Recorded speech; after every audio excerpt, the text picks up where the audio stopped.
Good evening, everyone, and welcome to Elombah Television tonight. It's another opportunity for us to consider some important issues. And the topic we are discussing tonight is Anambra 2021, a close look at APC Governorship Aspirants. Our chief discussant is Ebuka Onyekwelu. But he's not the only one that will discuss this important topic. There are others too who will be here.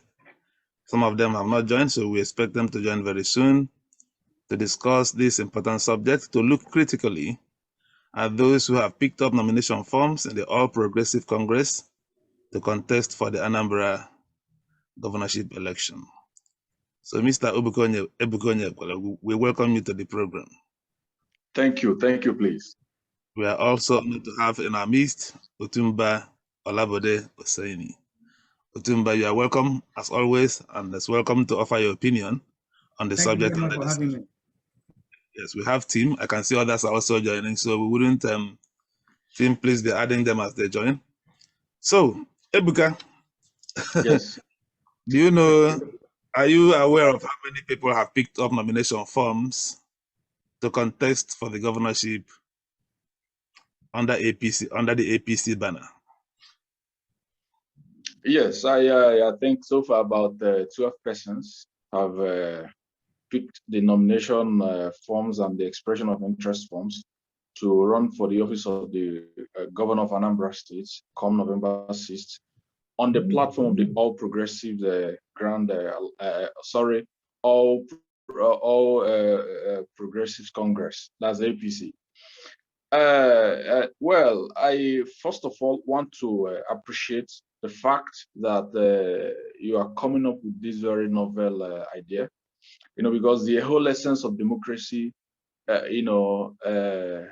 to do with the people and the measure of stake that, they hold on the process, not just the government, but also, on the process, the process of electing their leaders.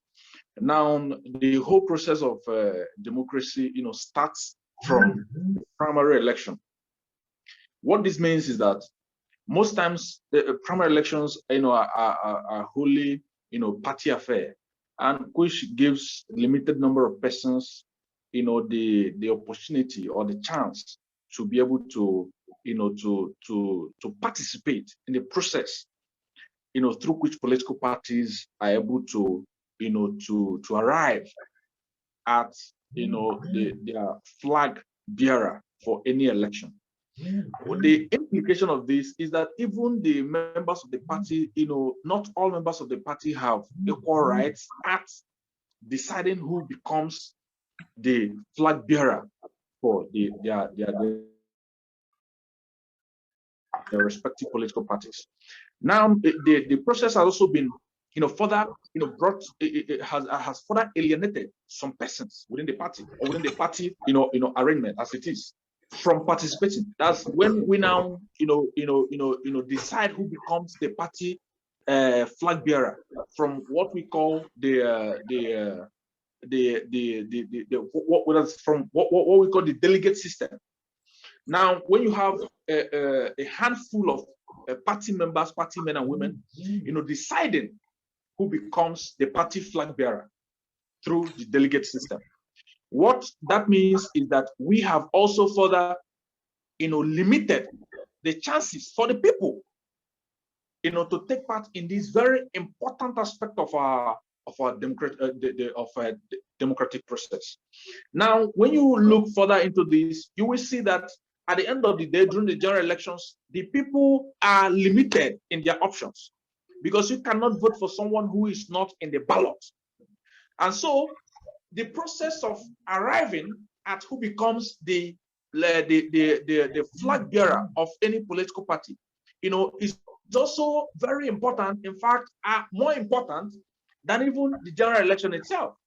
And so that's why I want to appreciate, the Elombah brothers for coming up with such a very important novel idea, where we have the opportunity to evaluate, to look at the people who are jostling to contest, for their respective parties' tickets, where they will now have the chance to stand in the general election where the people will now decide who becomes the next governor of Anambra State. So now going forward, we are looking at the APC. Now we have over about 12 persons that have already picked the ticket to contest for the governorship.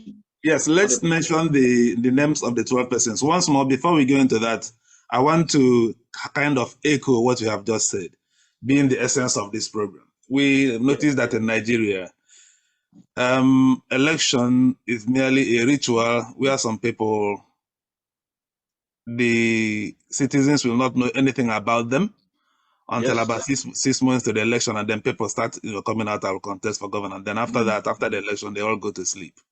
Yes. And then we also noticed that in a place like Anambra, before we go into these things, we want to highlight on this topic more, please, before we go on. This topic we are discussing, why is Anambra in a peculiar situation? And please, I emphasize again, we thank you all who have joined. While Ebuka is our chief discussant, any other person is free to indicate, raise up his hand to comment on any issue under this point. We are still, before we go into the APC nominees, no, APC aspirants. Yes. On this important topic about why is Anambra in a peculiar state, on this topic of difficulty the electorate has in properly evaluating the competence of any purpose body coming out for governorship. What do you think?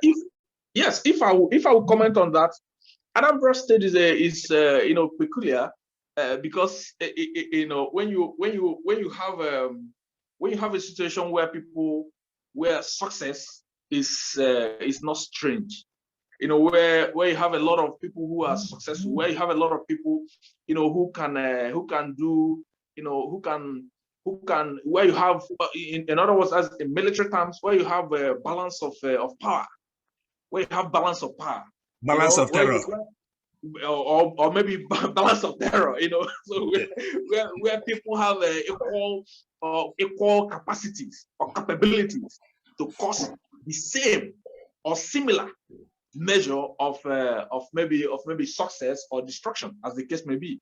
So that is why Anambra's case is quite unique in all sense of considerations. And now also you are looking at Anambra, you are looking at more or less the heart of Igbo land, and also now that will lead us to the dynamics, because what we are seeing now in Anambra State with the forthcoming election, especially with regards to the APC, is we are seeing a very fast changing dynamics, where the APC can no longer be considered to not be an Igbo party. Now, when you look at the number of persons who have already expressed interest to contest for the governorship election or the governorship, of Anambra State on the platform of the APC, now you can tell that the APC is no longer a pariah party. It's no longer a party on the sidelines. It's no longer a party that we can consider, in honesty, as a party that is anti-Igbo, or a party, for that matter, that is, that the Igbo people do not want to be associated with. And so this brings an interesting perspective on an interesting, is an interesting build up to the coming election, which, either way is a good, this is a good development for the party, because even the APC angling to be able to be given a level playing ground, or to be accorded the presidency come 2023. Now, these events shaping the governorship election and the governorship itself, has a lot of role in who becomes, also the candidate for the APC in 2023.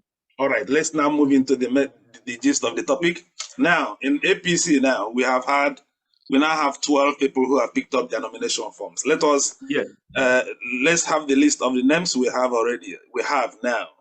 Yes, we have Dr. Amobi Nwokafor. We have Engineer Johnbosco Nwankwo, who is a very known quantity in the APC. We have Senator Andrew Ba. Senator Andrew Ba is a known quantity in the APC. We have Paul Orajiaka.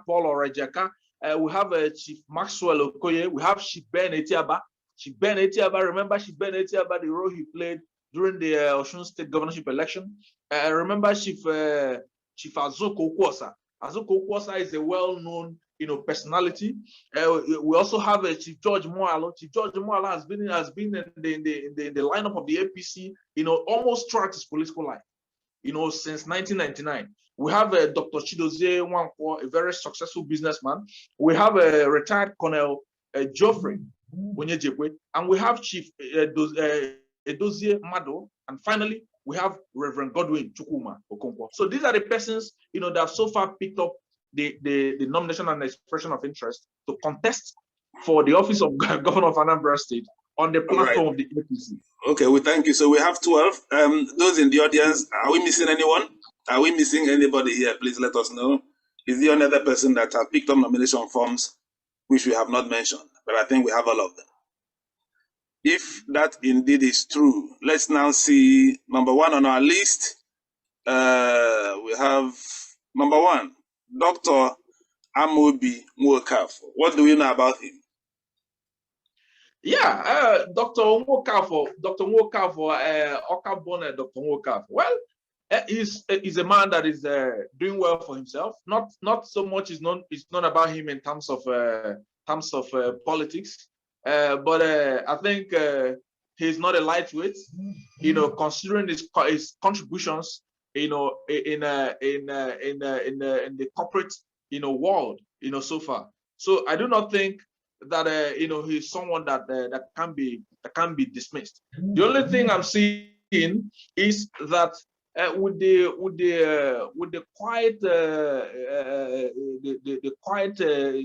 acceptable level of agitation for the governorship to be zoned to Anambra South, I think that might play against him. Okay, any other person we know that have anything on Dr. Nwokafor before we move on to another person? Do we know? Because first of all, has he always been? Is he a politician?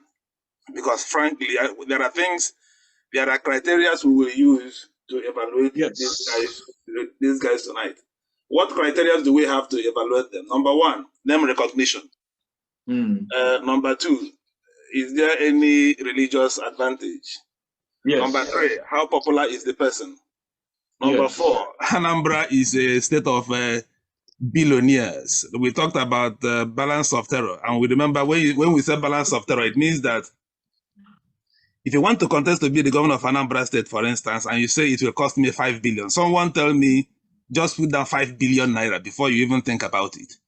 And now the thing is, if you put that 5 billion, there will be some other persons who will even bring 10 billion naira to stop you. Talk less of supporting another person. Another person, they're going to bring 20 billion. Anambra is a set of billionaires.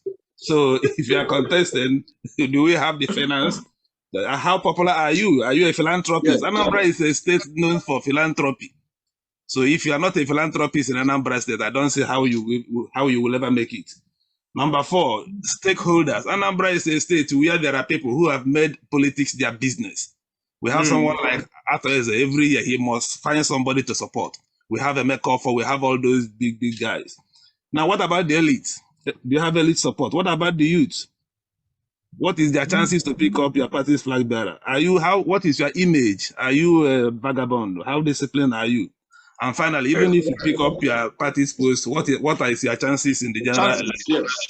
Yes. So, number one, this guy, what's the first guy? Dr. Amobi Nwokafor. Dr. Amobi Nwokafor. Yes. So let us look at the first criteria, name recognition. Frankly, okay, go ahead. For Dr. Amobi, I think name recognition is going to be a big deal for him.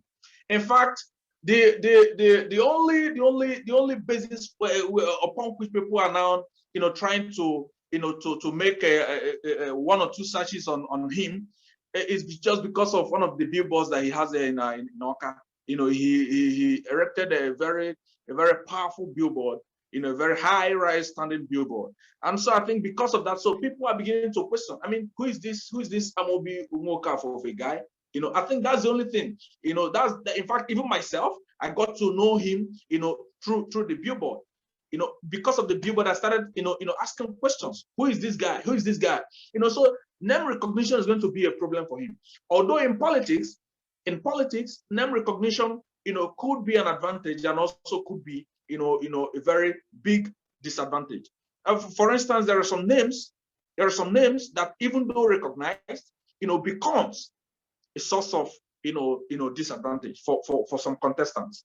And also now, when we move further, we're looking at if maybe he's stable to contest for the office. I mean, that's a question that is, neither here and can be answered only by the people that with which, he has done a lot of business in the past. The people who know him, very well, people who, he knew him, before now, as a person, not as a politician. And so we will leave them to make that contribution. And then for religious advantage, well, okay, some people will say don't bring in religion, but someone tells me this morning that in Anambra, the fact is that the fact is your religion matters. So is he a Catholic or an Anglican? What do we know? I don't know his religion really. I don't know his religion. Yes, I don't know his religion. What about his professional life? I've just posted something about Amobi in the chat room. Okay. Yeah. Yes, his professional life, not. I think he was. I think he has had some backgrounds, in a corporate, world, but not so much is known about him. I mean, not so much. I think he hasn't been on the radar. I think he graduated from UNEC, University of Nigeria, and Nsukka Enugu campus. Yes. He has a master's degree. A master's degree in banking and finance from Delta State University. Yes. He's a managing partner, Amobi Nwokafor. He's an accountant and I think a tax expert. Fellow of the Institute of Chartered Accountants of Nigeria. Fellow of Chartered Institute of Taxation of Nigeria. Member Chartered Institute of Arbitrators. All right. Okay. What's the next criteria? Okay, go ahead. Yes. Coming from and really his financial expertise, can actually be of a very huge advantage to him, considering the current economic realities. But the fact remains that he has a lot to do in terms of his image, and in terms of people getting to know him. I mean, a lot of people, have no idea whatsoever who Dr. Amobi Nwokafor is. We learned that in APC, a lot of them are merely grandstanding, and some of them are serious. So how do we class Amobi? Is he merely grandstanding, or is he really serious about contesting this election? What do you think?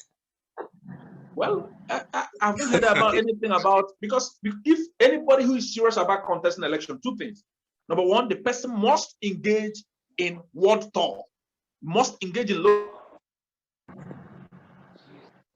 government and ward talk, and secondly, the person must have picked form. But sometimes a clever politician might go, to pick form to contest for an election, and then what happens? He uses it to negotiate for other things. And so for him, I haven't heard about his ward talk or local government talk. And so to that extent, I don't think it's correct for me to consider him a very serious contender in the APC. So it's neither here nor there. So I can't say if he's serious, but the chances are that he's not serious. Okay, well, let's hope he wouldn't come after you.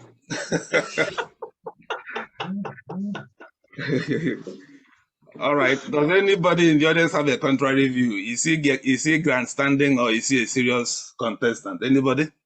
You can raise up your hand and let us know before we move on to another person. Okay, no. Okay, let's move to the next person then. Okay. Who is our next person we are looking at? Yes, we are looking at Engineer Johnbosco Onunkwo. Engineer Johnbosco Onunkwo. Yes. Our first criteria. In fact, I consider that name recognition as one of the most important criteria. Okay. Yes. Saikemi Igwebike is raising up his hand. Sorry, please. Let's hear from Saikemi Igwebike. What do you want to say?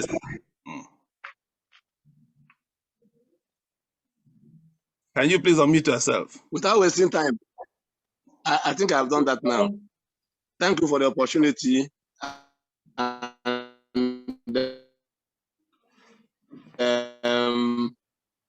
We thank chairman of APC, and for his frankness. Are you hearing me? Yes, yes. Are you hearing me? Yes, go ahead. Are you there? Are you hearing me? We are Yes, we can hearing hear you. you. I can hear you. Go ahead. Yes. Okay. I want to thank him for his sincerity and honesty with which he's approaching this meeting and discussions. And then for the candidate we just considered, I think he's looking for some other. He has some other interest. Maybe he's grandstanding. We are hopeful that it's likely he will maybe by this showcase himself and position himself for some other appointments of future elections. That's my own candidate opinion. Oh God. Well, okay, thank you very much. Okay, I think sometimes, some people position, they use election, Anambra governorship election to position themselves for future appointment. Yes. So maybe Saikemi can have a point there. Okay, the next, who is the next candidate you are looking at? Yes, Engineer Johnbosco Onunkwo. Engineer Johnbosco Onunkwo. What do we know about him? Yes, in terms of name recognition, Engineer Johnbosco Onunkwo is a very, is someone that has been around. He has been around, and he's someone that has also been in the party. He has been in the APC, to the extent that one can say that he has, paid, his due, to a certain level. And he's someone that has also, he has a level of philanthropy here and there, and he has been there, trying to make his own mark, and he's not someone that you can dismiss with a wave of an hand. And also he's from Anambra South. When you are now considering the level of sympathies, with the ongoing lobby, from across all the major parties. The argument is that the next governor must, come from Anambra South. And so he's from Anambra South. The first candidate we considered, is he from Anambra South or Anambra Central? He's from Central. He's from Central. Okay. Go ahead. Yes. So now those are part of his, those are part of the things that he has going for him.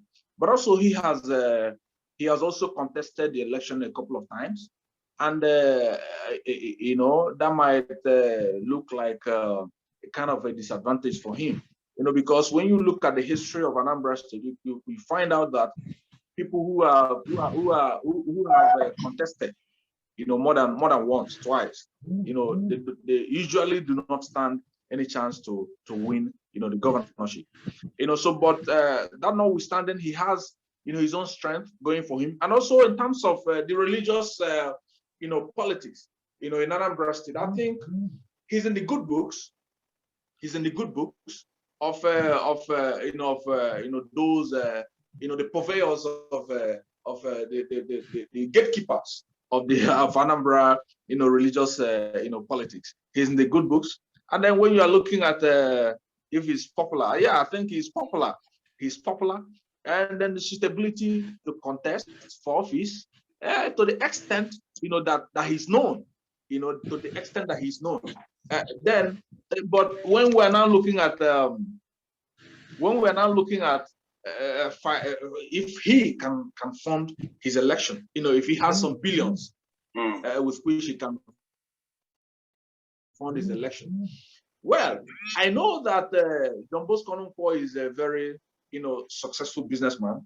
I mean, going by what is available for us to, to see, to read, I think we can consider him a very successful businessman and someone that can raise at least some substantial amount of money with which he can start up maybe the process. But I don't know if he has maybe 5 billion or maybe 10 billion that he can place on the table.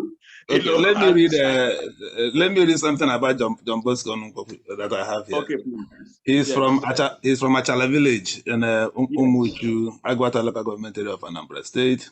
Yes. He has the Bachelor of Engineering in Electrical Electronics, Computer Engineering, Nnamdi University. Yes. He worked as head of operations at Ike Investment Limited, an oil and gas engineering company, vast experience in production and exploration activities. Yes. He has numerous awards. So I think in terms of name recognition, I think Johnbosco is very, his name, people can easily pick up his name. In terms of image and discipline, I don't know whether there's any scandal attached to his name. Do we know of any? Yes. Yeah. Well, so far, let me come to. Sorry, please. Right. My name is Comrade Paul. Yeah, Paul and Joko. I think you came in late, so yeah, go ahead. Yeah, the scandalous precipitation you're talking about. There's been in 2013. There was an allegation, unconfirmed though, that he does not help any Anambarian, including his own people in his domain, that he likes to patronize the Northerners more of, believing that he did not make his fortune from the region of Eastern domain. So what do you have to say about this? Because there was one Kingsley Opera who will be joining us in a jiffy to make clarification on that. He said he had a personal encounter with him over some business deal, that he's not compassionate. Well, is compassionate? Is compassionate? Okay, I think we talked about philanthropy, so maybe compassionate may come under philanthropy. Okay, go ahead. No, I mean, in terms of hospitality, yes, brotherhood, empowerment, and not philanthropy. There was a report that he does not recognize even his Anambarian brothers, talk more of his people in the same village, and that he will always want to have an influential impact during any time there is election in Anambra State. These are the available. I wish this issue could be clarified, because I have something to say about that.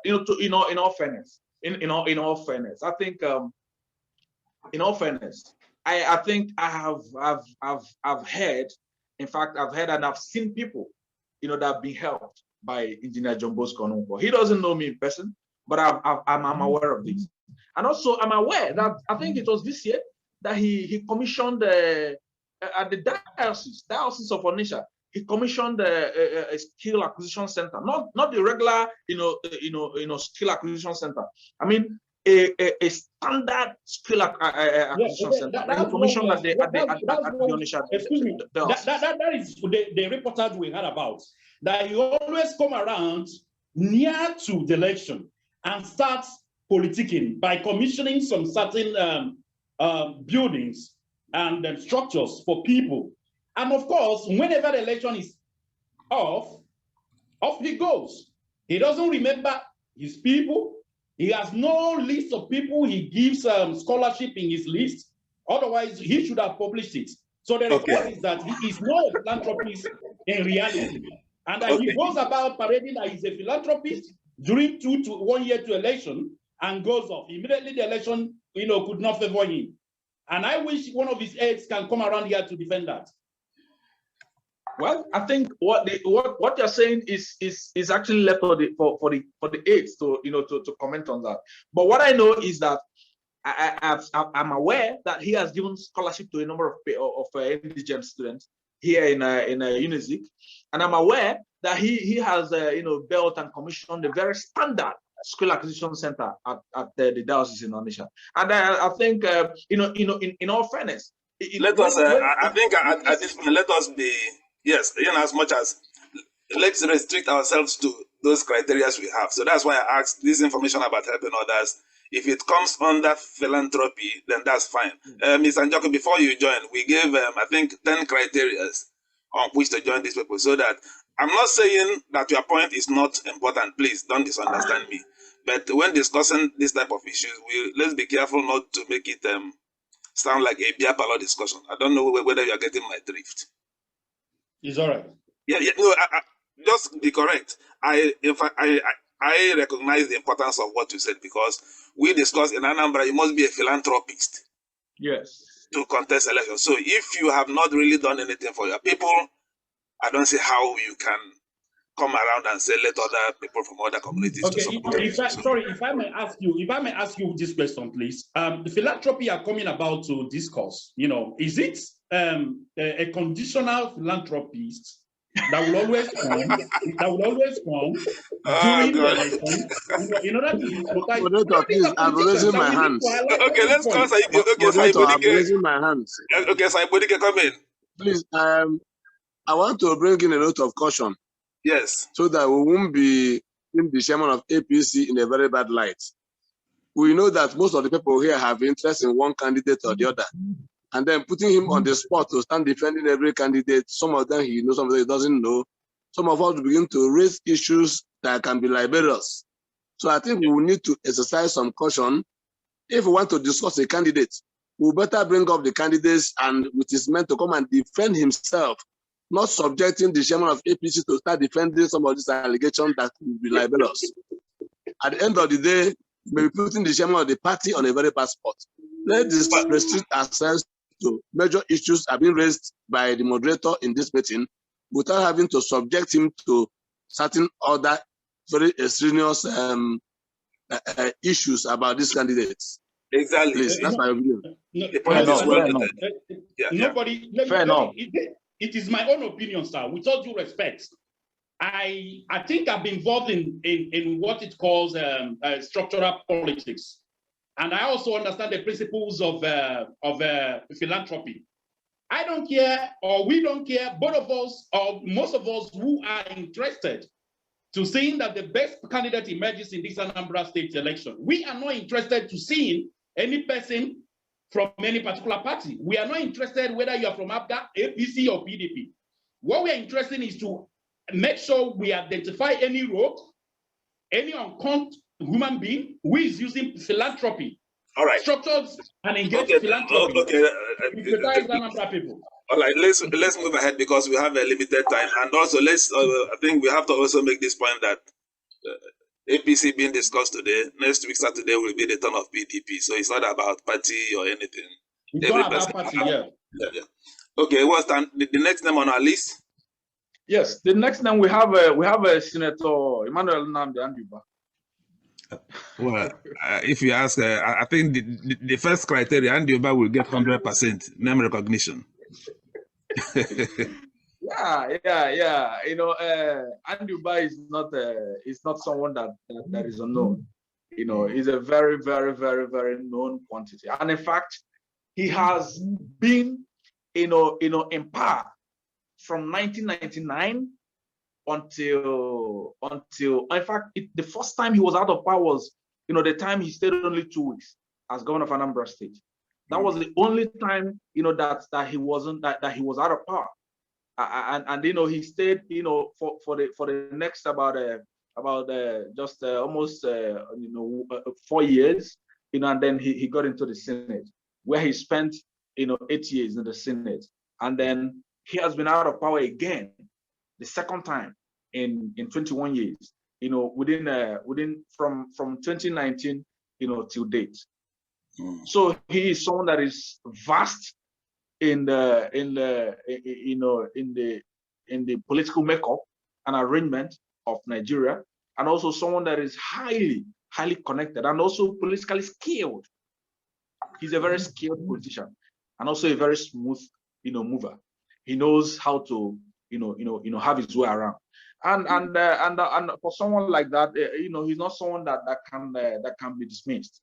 He's an Anglican, and also, there's been a lot of pressure, from the Anglican, church to have a chance, to have a governor, come this 2021. And Anduba is in a very good position, in terms of this sentiment, flying. I mean, he's going to be, he stands a very good chance to become a beneficiary of this sentiment. And also, when we are talking about go ahead.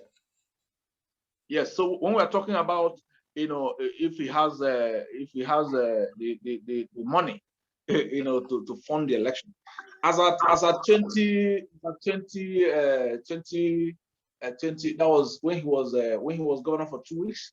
That was in 2006. That was in 2006. No, that was in 2007. As of 2007, Andy, from what he said, at least we can say that he had over 1 trillion naira. And so 1 trillion. Yes, that was 2007. So if he had that amount, then I think he should be able to have maybe 5-10 billion that he can bust, for one of it, So he's not someone that can be pushed. He's not a pushover, and he's someone that the other contestants need to be very careful about. He's someone that knows how to move, and he's someone that can buy anything that he wants wholesale. He can buy anything that he wants. And when we are looking at politics from this part of the world, we're looking at the capacity to spend, the willingness to spend. And Andy has both going for him. Some people, they have the capacity to spend, but they don't have the willingness to spend. Andy has both the capacity to spend and the willingness to spend. And so that's part of the things that he has going for him. And also when we are looking at support from stakeholders, Andy himself is a stakeholder. I mean, he's also a stakeholder and an elite by all standing.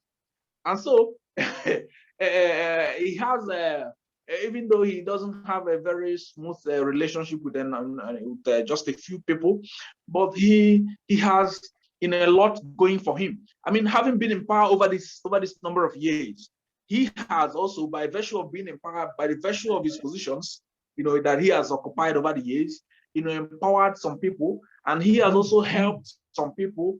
In fact, I am told that Professor Soludo's opportunity, as a central bank governor, then, has a lot to do with the role and the play, And so now and again, there are also other people that Andy has also helped in the course of his doing his job, having been in power over the years. And so when you look at all these things, you'll see that Andy has a lot going for him.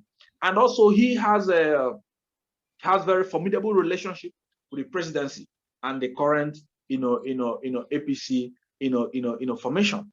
And so when you look carefully at all these things, you see that he's not someone that can be dismissed.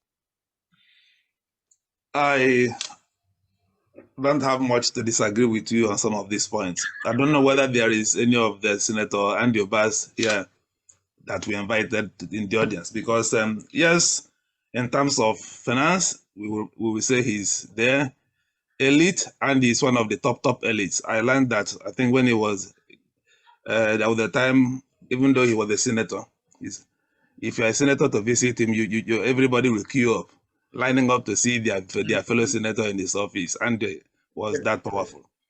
So, but then, what about the image? Image and Yes. philanthropy. What image? Yes. What's his image in the eyes of Anambrarians? How do they see him? The image is not looking very, very good. I must be honest. It's not looking very good, and for good reasons. For good reasons. Now, yeah, look at it. The irony is that having been in power over these years, his village road, the main road that connects Elombah, Oga, his village, and the Idato in Imo State. That road has been at a very terrible state. Very bad. I've applied that road several times. Anytime I'm going to my in-laws, I go through that road. And anytime I pass through that road, I'll feel like slapping him several times. You get the point now. You get the point now. You see, so now people are wondering. So if you have been in power over these years and you couldn't even facilitate, you couldn't construct, and you also couldn't facilitate, you couldn't influence the Federal Ministry of Works or whoever. You can even influence anybody. You can even influence the CBN. You can even influence anybody to do the job. You also can even adopt the road as your own constituency project. In fact, his brother, Dr. Ugochukwu, was a senator for 4 years. He was a senator for 8 years. And for all these years, you couldn't, ensure that the road was constructed. The road that leads to your house. What are we talking about? I mean, so that's what he has, working against him. And so the implication, again, is that people appear now to be tired of the Uba family. You see what happened? Chris Uba contested for Senate under the platform of the PDP, and he lost out. He lost out. Why? Because people are tired of the Uba family. People are tired of the Uba family. Why? Because they have been in power. They've enjoyed all the things, that comes with political power, from 1999 almost till date. And, they haven't used it for public service. They haven't used it, they haven't used power, to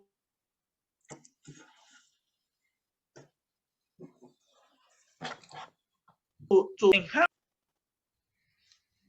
Yes.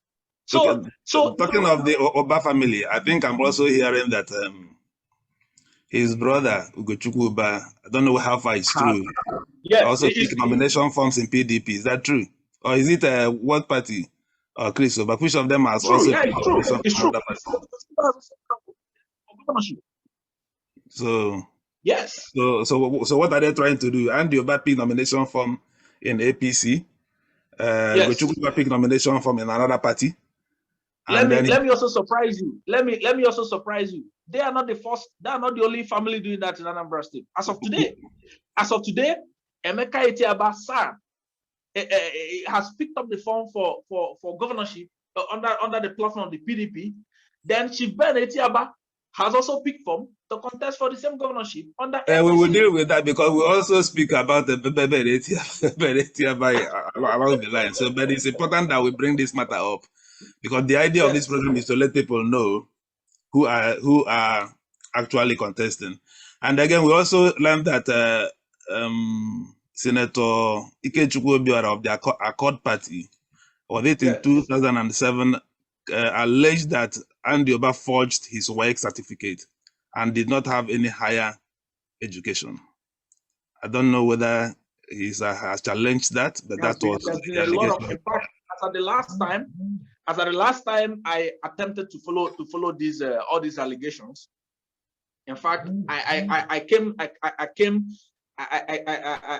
saw a study, that actually the school where Andy claimed he graduated from, he studied where he studied medicine or something.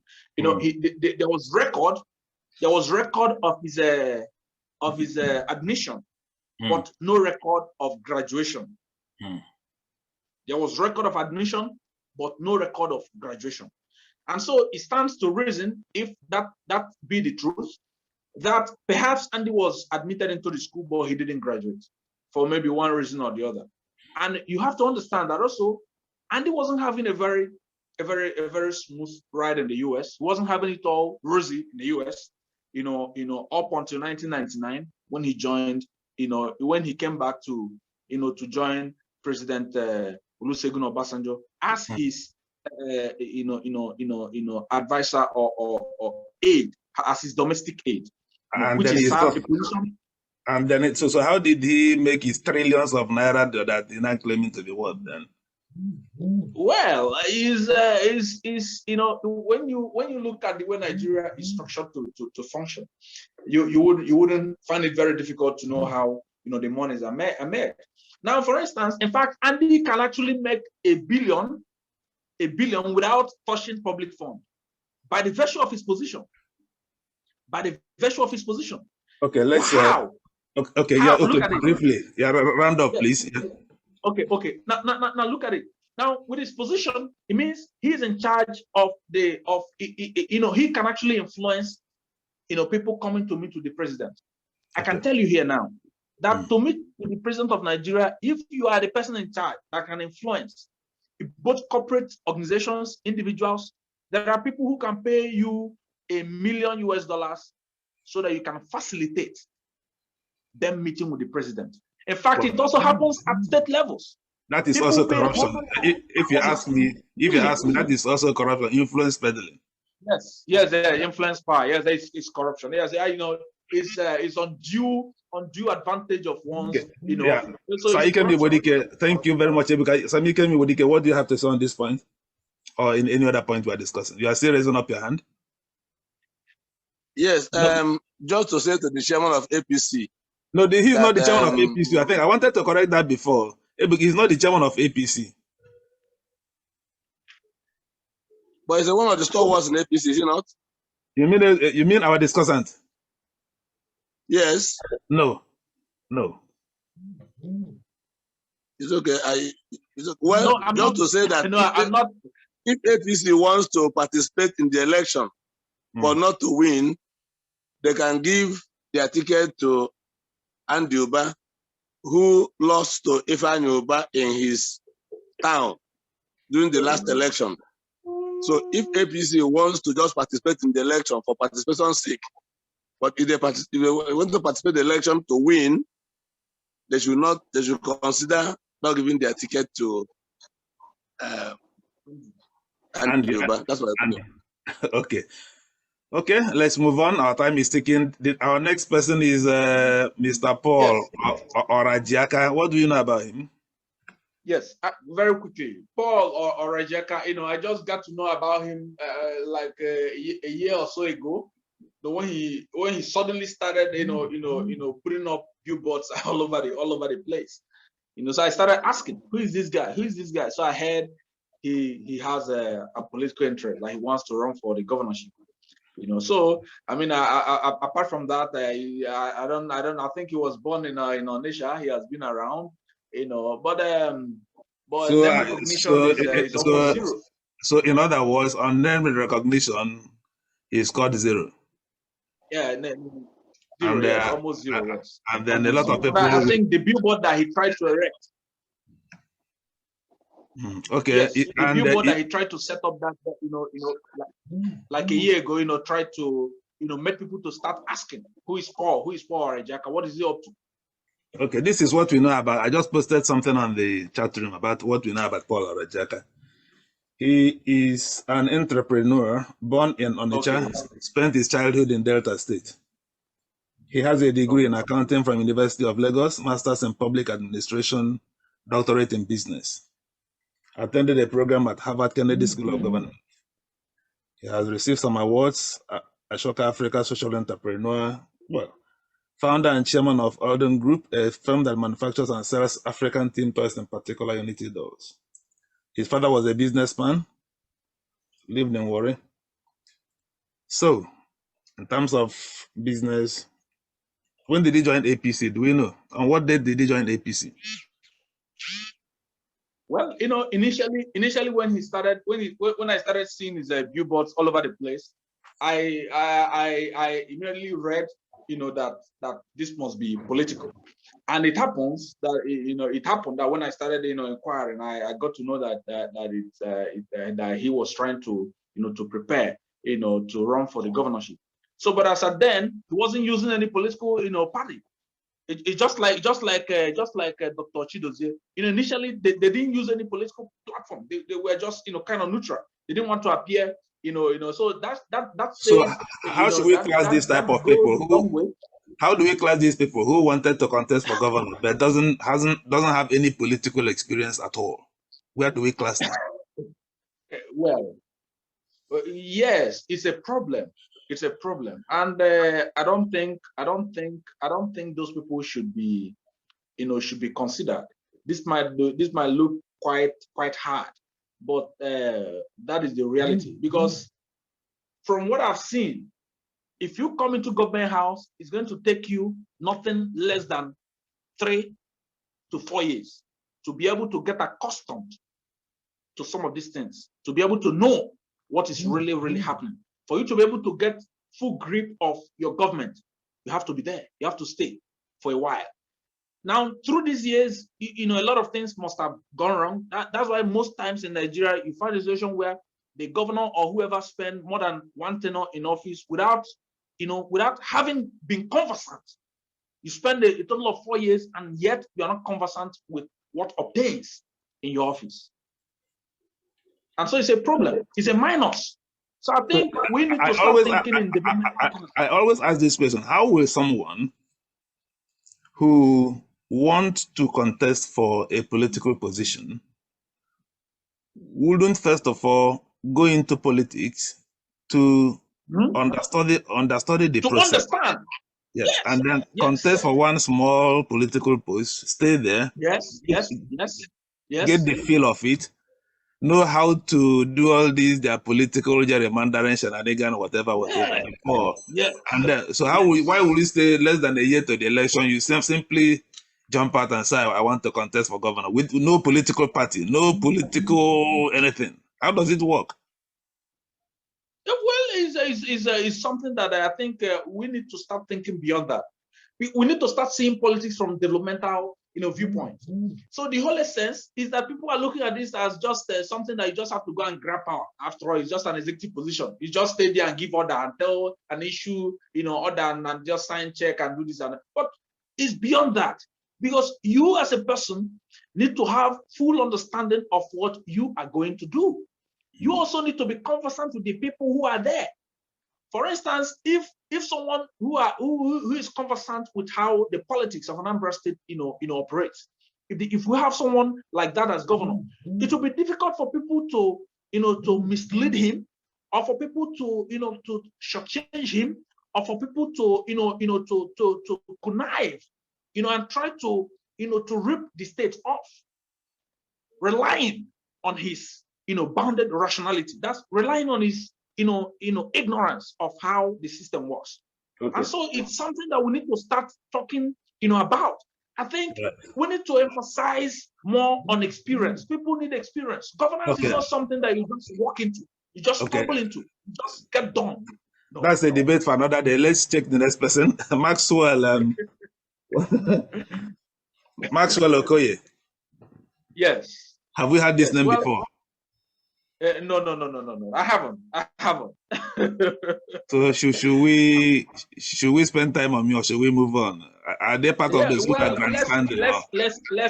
Let's see if anyone has something to say about Maxwell Okoye. In fact, I told when I gave this assignment to my research team to investigate these guys, this is what I said. Sorry, sir. Maxwell Okoye's biography is yet not comprehensive and identified by my credible research sources. I'm still trying to put down something on his profile. So they couldn't find anything on him so far. Well, I can tell you by virtue of political prediction that this might just be someone who's setting up a business. Because that's also one of things. It could also be a ploy. It could also be someone that's been planted by a more serious aspirant, planting someone else to use the person to destabilize an opponent. How much is APC nomination from, by the way? Do we know? Well, I'm not. I think it should be in the 20s or up to. I think it's up to 20 million. I'm not very sure the exact amount. Okay, at least we're able to find out his title name is Ifenna. So that will Ifenna, that will mean he's from Oka area. Well, yeah, if it's from Nise, then that means it's from Central, and then that you see, so that's already a minus. Otherwise, maybe he's angling for the position of deputy governor. Okay. Okay. Our next, Chief Ben Etiaba. Yes. Chief Ben Etiaba is a refined forefrontal. He's from Nnewi. Yes, he's from Nnewi. Yes, the first son of the first female governor of Nigeria. That's them Veji Etiaba. Yeah. Who was formerly P2B's deputy governor. Ben one Etiaba of the people who are saying the Ben Etiaba is picking up nomination from in APC. And his brother Meke Etiaba is picking up nomination from, I think, PDP. In PDP. And we don't know whether and his brother Echezona, is a stakeholder in Apga. In Apga. And the mom is a stakeholder in Apga. So how does it work? Well, on a more serious note, I don't think it's a problem. I mean, Echezona has his own family. Yes. Chief Ben has his own family. The same with Emeka San has his own family. And so if they're able to have their own different families, they should be able to belong to different political parties. So I don't think that's a problem. Really, I don't think it's a problem. Okay, to the extent to which it is not a problem to them. Okay, so is Chief Ben Etiaba, how do we, well, obviously he has name recognition, right? Yes. Ben Etiaba has he has a lot going for him as well. He has name recognition, and also I think even if maybe if we say that he doesn't have some billions to throw around, because if you're able to bring out certain level of amount of money to contest an election, the way I see it as a money that you are willing to throw around. You are willing to to lose the money without batting an eyelid. Okay. So perhaps he might not be able to have 5 billion, but I think he can raise 5 billion. So because I'm aware that he. So do we class him as one of the serious contestants or one of the grandstanders? He is a serious contender. Ben is a serious contender. All right. Yes. And so what are his chances of picking the APC nomination ticket? Yes. What I'm looking at, politically speaking, with his connection within the APC, I think he stands a very bright chance of picking the ticket. And if he picks the ticket, I tell you, that might alter the political mathematics in the context. How many of the APC contestants are coming from Nnewi? Do we know? We have George Moghalu, we have Ben Etiaba, we have I think also retired Colonel Geoff is also from Nnewi. Okay. So now, I think these three are very serious contenders. Well, someone have written on the is it okay? No, all right. So sorry. Let's it's a personal message, so it's not to the public. Okay. Ben Etiaba. Yes. Okay. So Ben, So Ben, even if we are looking at the finances, Ben, Ben is an obedient man. He's a refined accountant, and he also has investments in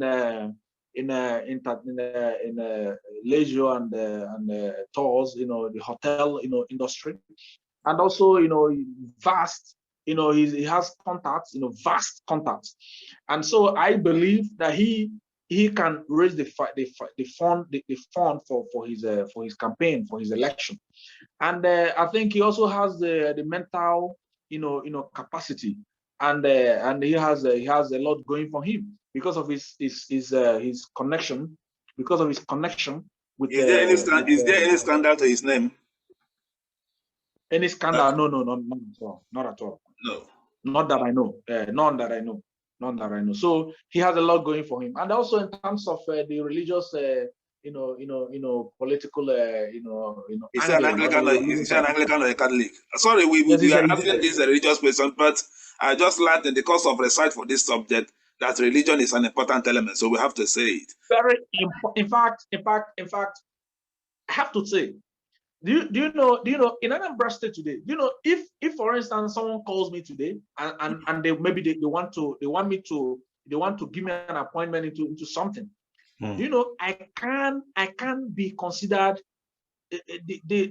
for me to proceed, for me to be further considered for that position. My religion has to be taken due note of to that extent.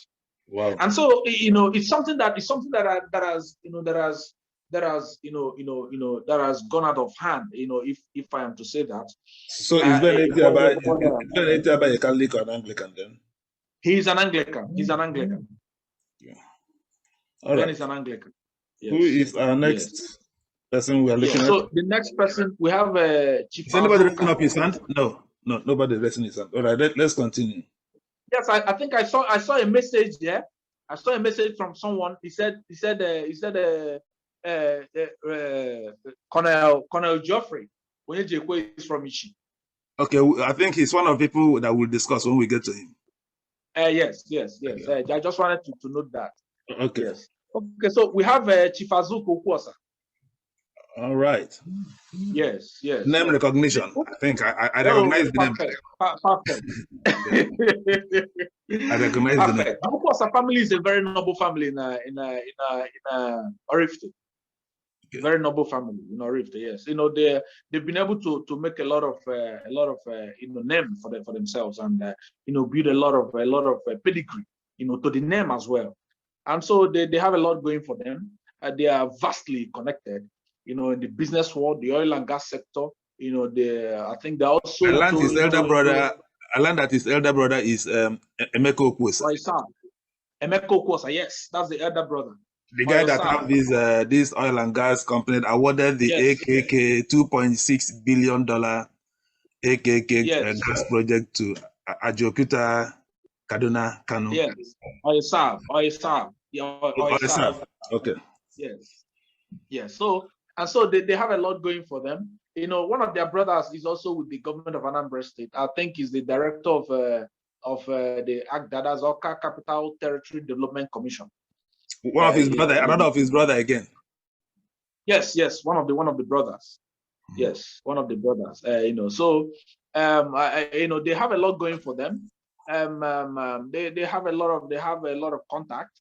Although they have been at loggerhead,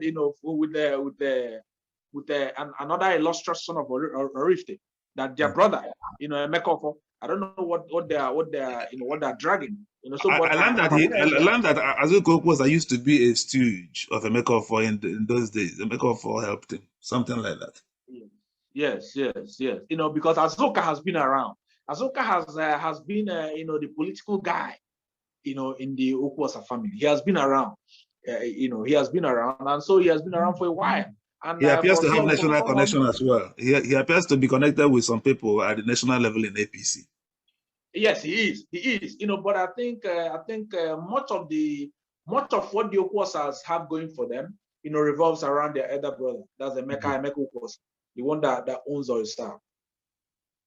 Okay. So the money also for the election won't be a problem. Obviously, it can be sourced in-house.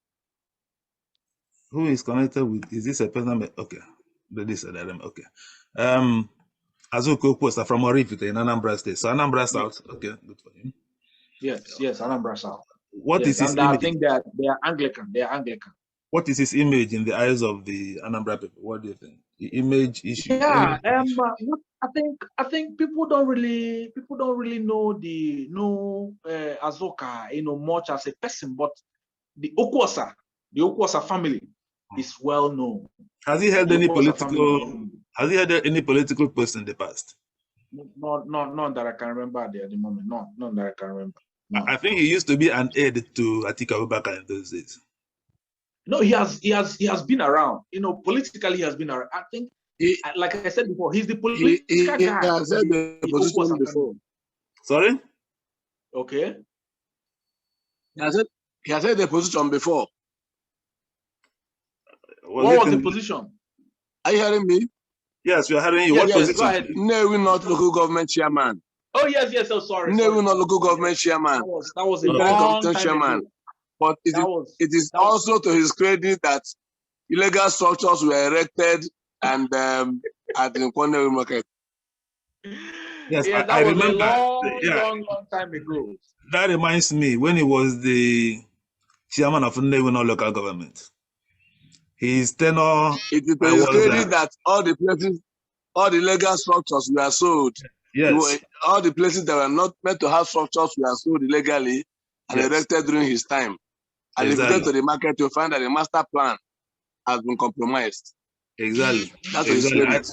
Exactly. There was one other gentleman before him that was very much liked, who wanted to maintain the careful plan of Onunkwo market when he was the chairman. Then one gentleman, then I've forgotten. And then when he left, Azuka Okwuosa came in and scattered the whole thing. It's a pity. It's a pity. Anyway, but not a lot of people. Not a lot of people are aware of this. I've met Azuka, I think, just once, and I don't think he's a man of. I think he's a man of few words. But aside that, he didn't strike me as someone that is very. Okay, so what are his chances? What are his chances of picking up the APC ticket?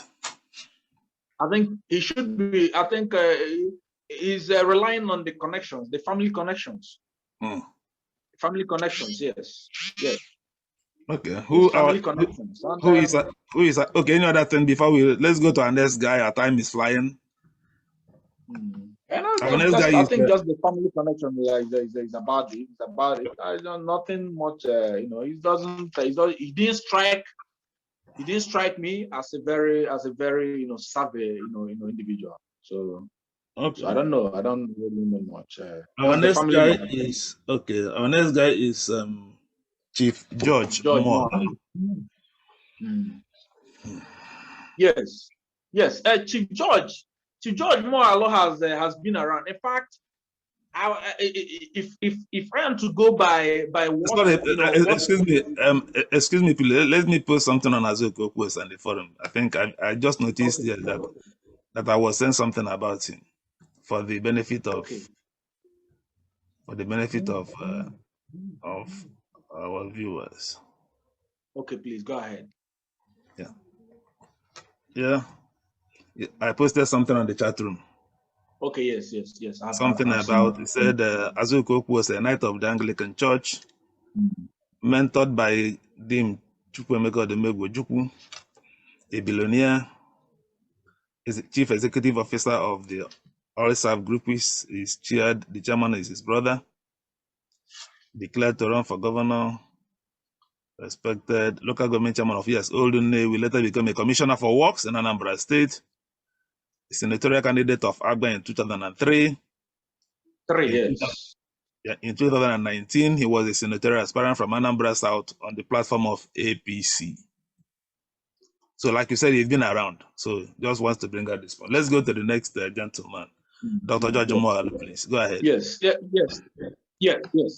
Chief George Moghalu. In fact, when we discuss political integrity in terms of being committed, to a set of political, a set of ideals, of a particular political party, then I'll give it to Chief George Moghalu. George Moghalu has been consistent, with his politics from 1999 to date. He has been consistent with his politics from 1999 to date, and he plays his opposition politics with diligence, and he's not bothered. I mean, and when you look at it, you see that it appears it has started paying off. So, but then George is someone that has been around. One thing that people need to understand, I have to say this before I move on, is that when we're looking at the public management, one of the times I was privileged to talk with Chief Osta Chidoka. He said something. He said, if you are interested in going into public life, then start now. Don't go and pursue another career somewhere else, only for you to reverse and start, angling for position in government. He said, no, stay around and follow the process. And so that is what I would say George has done over the years. George Moghalu has been around. He has been following the politics. He has been following the politics of not just Anambra State, but Nigeria. Yes, I think at this juncture, let me point out, he was the first national publicity secretary of the All People's Party that later became All Nigerian People's Party.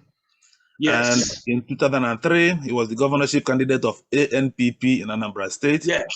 He was also the vice chairman of ANPP Southeast and the former national auditor of the APC, the ruling party. Yes. In 2019, President Buhari appointed him as National Managing Director, National Inland Waterways Authority in 2019. Yes. One thing he made the news recently when he announced that this second Onitsha bridge will be commissioned early next year. So go ahead. Yes. So now you see how he has been able to to grow, to invent and even reinvent himself, and you see the growth process over the years.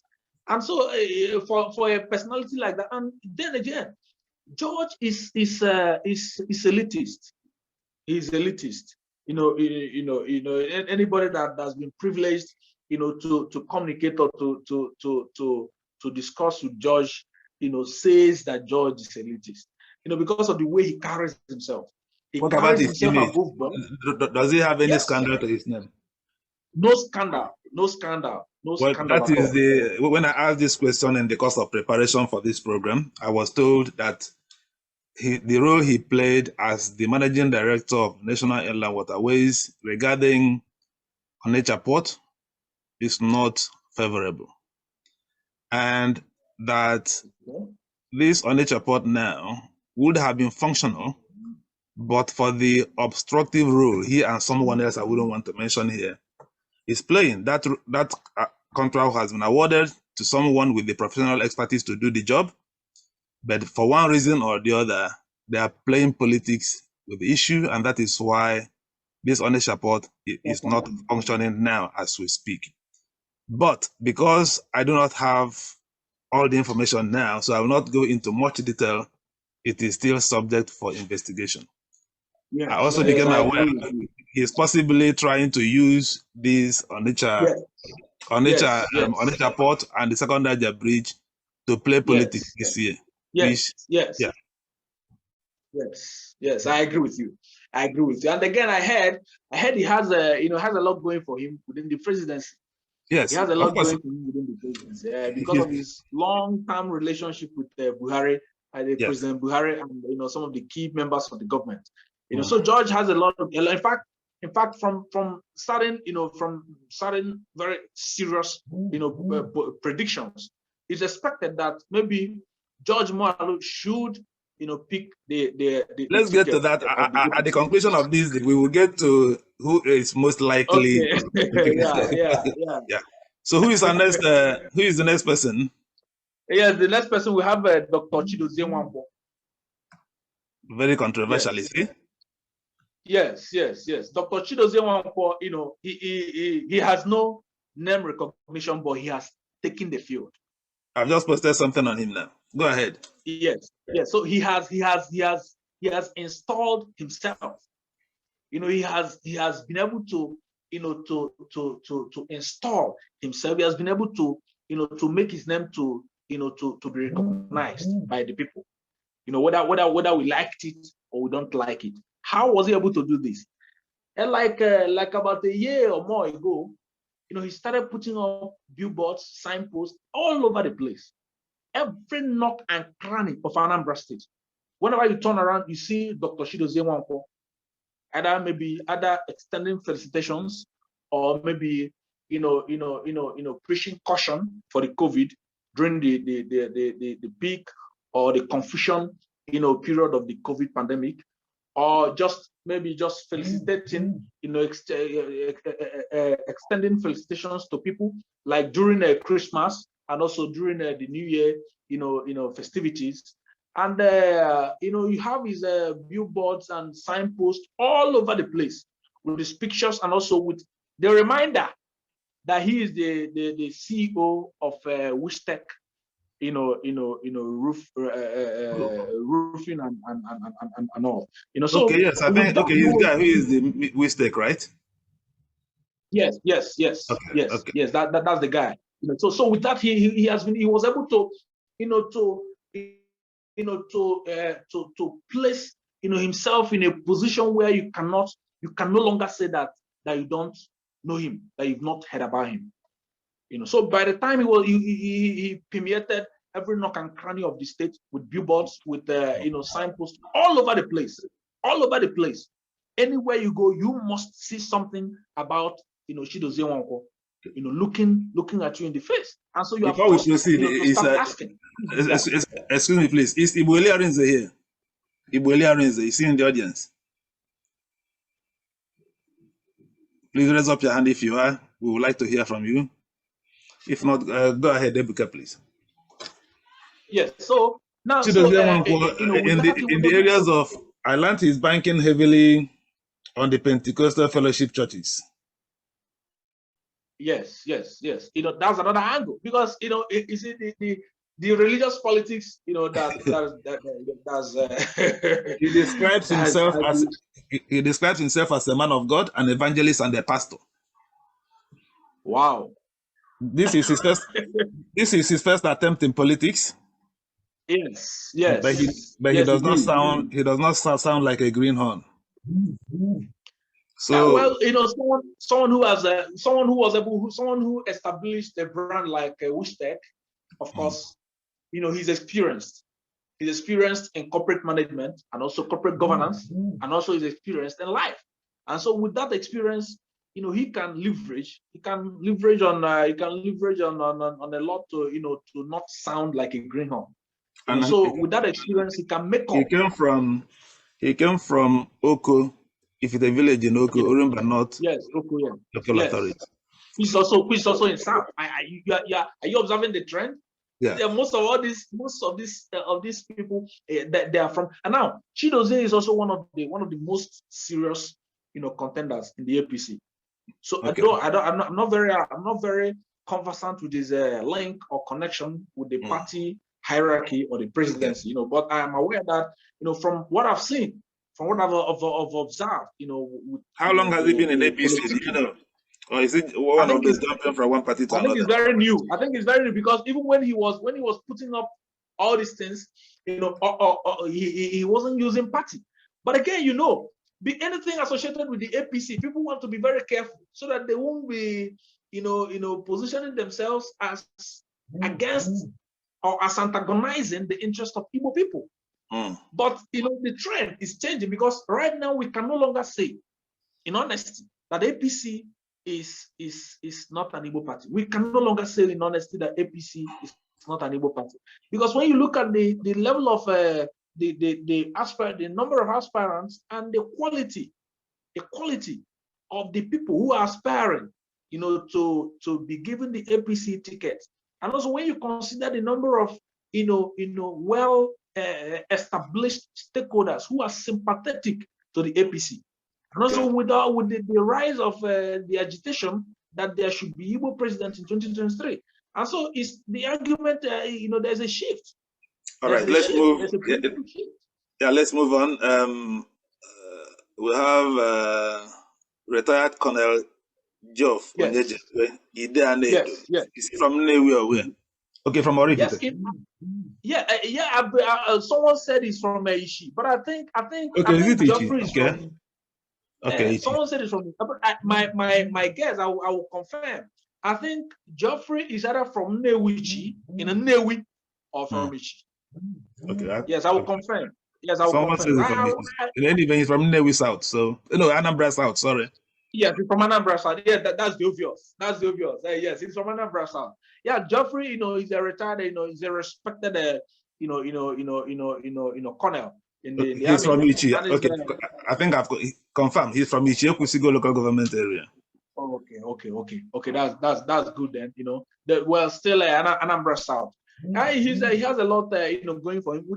He has a lot of, military connections, and I think, you would think that a colonel, a retired colonel, would be maybe a very old man. But someone told me yesterday, if you listen to this.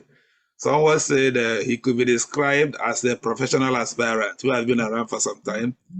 Sadly, he was one described as someone who simply grandstands politically for the fun of it.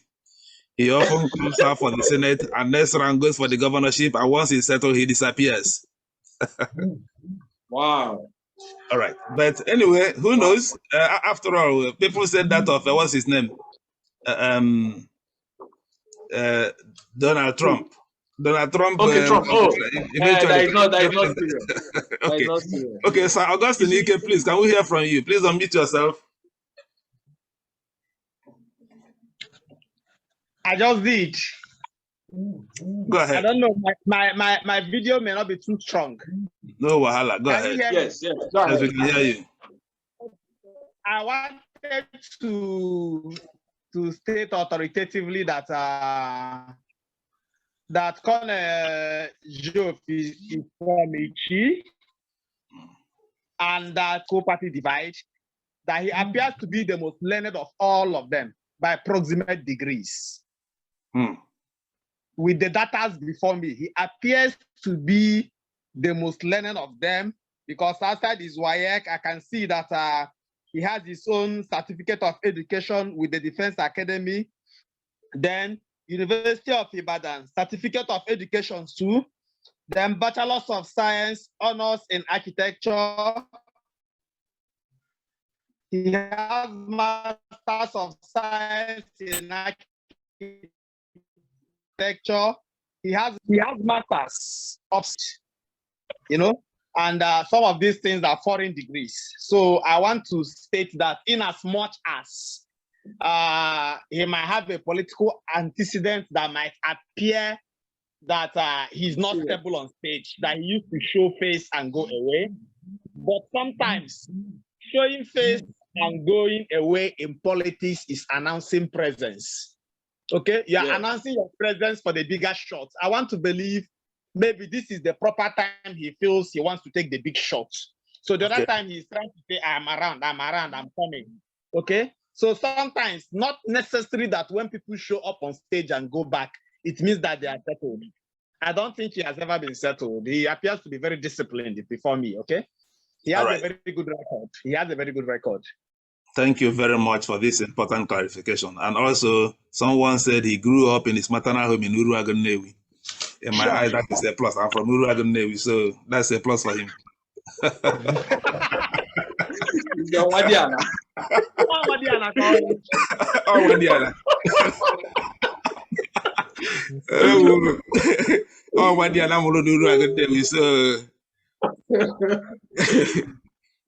All right. So, but I don't know how he plans to raise the billions that will be required to facilitate the process. So, boy, no, I think with his military connections, he can be able to do something. I think he has a relationship with Emeka for one of the things I read. I think he had a relationship with, because I think he has a relationship with one of the research I have on him. So who knows where maybe he will have the connection to raise that funds. Who knows? Yeah.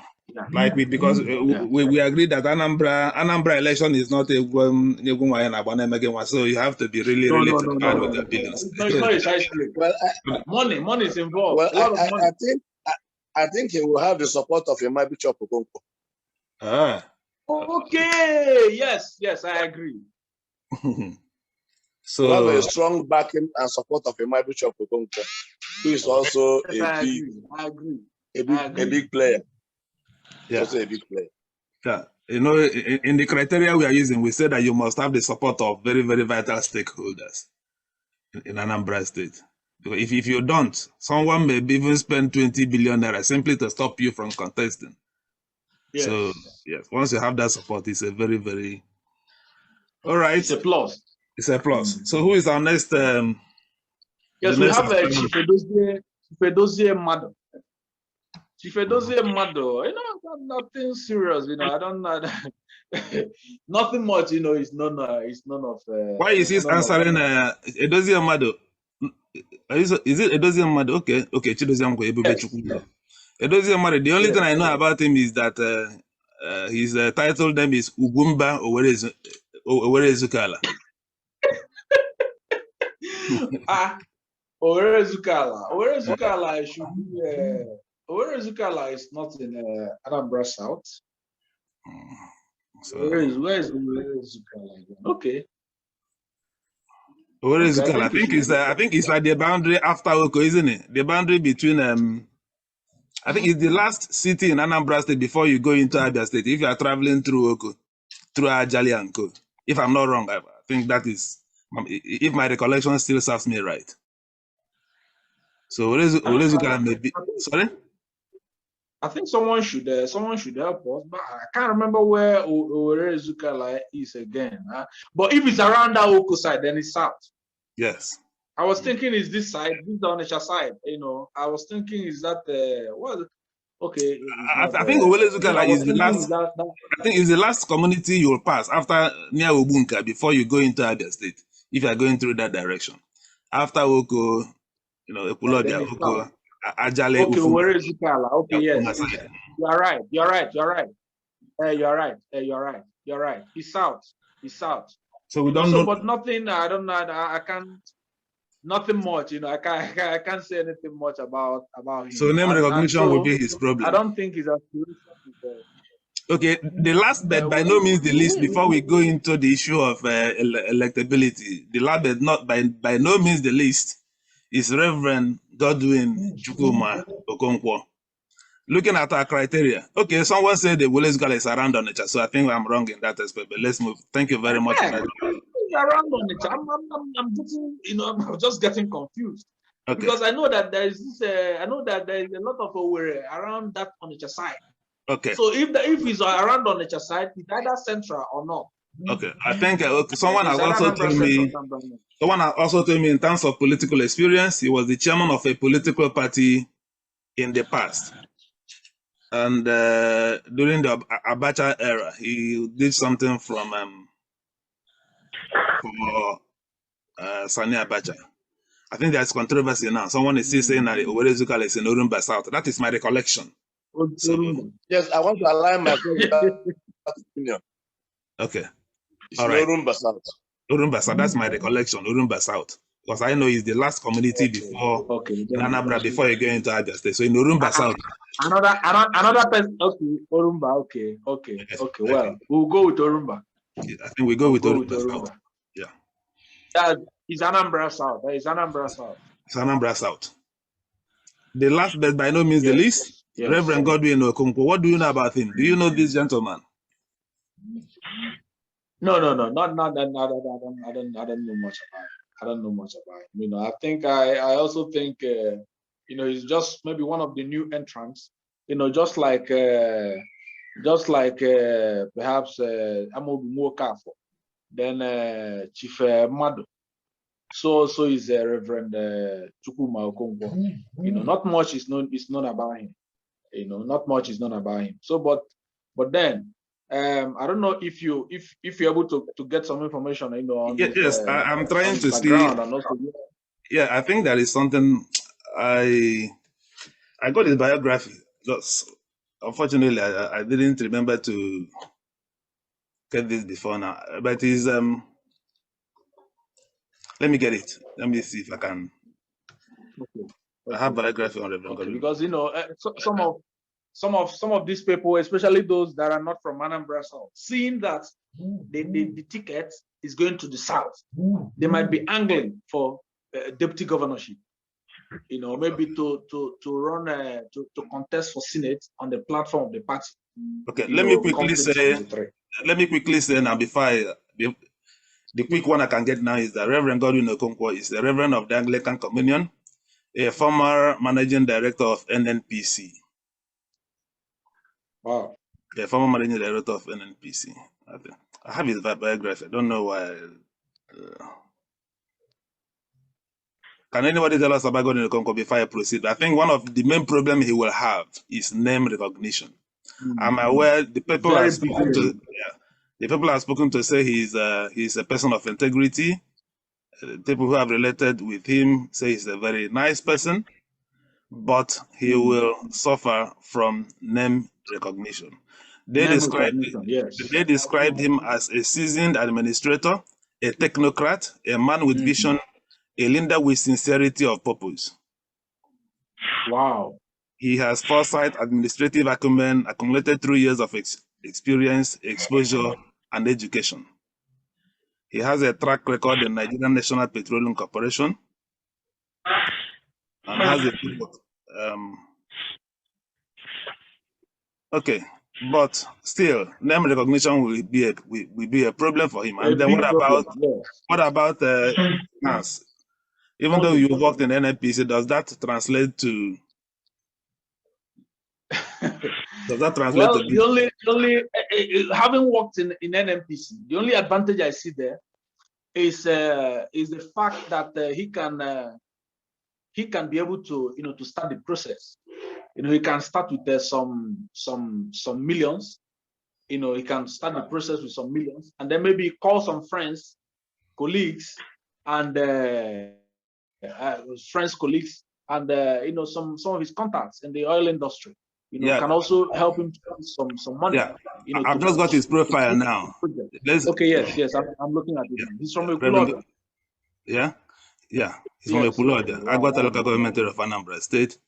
A seasoned accountant. That's Anambra South. Anambra South. Yes. That's very good. Anyway. Okay, let us look at his education and professional affiliations. He BSc has a accountancy. second class. Yes, go ahead. Okay. Go ahead. Go ahead, Ebuka. You can read it out if you want to. Yes. Okay, yes. So he's a BSc Hans accountancy second class upper from University of Nigeria in Nsukka. That was in 1984. And he has Masters of Business Administration MBA from University of Benin in 2004. Professional accountant, a fellow of the Institute of Chartered Accountants of Nigeria, FCA. Fellow, Public Administration and Management Development Institute, FPAMN. And a fellow of the Chartered Institute of Taxation of Nigeria, FCTI. All right. Okay, well, he has attended quite a number of courses. Wow. Outside Nigeria, UAE, Wow, this Ghana, is so much, man. USA, Trinidad, Spain. Okay, Trinidad, UK. Wow, Malaysia, London. Wow, impressive. Well, but has he been a member of any political party before now? Well, not that we know, and I don't think that was captured in his CV. It wasn't captured. Well, can I come in at this point? Let's wait for someone raised up his hand before you say, please. Let us call on John Ozondo-Okonkwo to speak. Then we come back to you, Saibodike, please. John Ozondo-Okonkwo has been raising up his hand. Please unmute yourself, sir.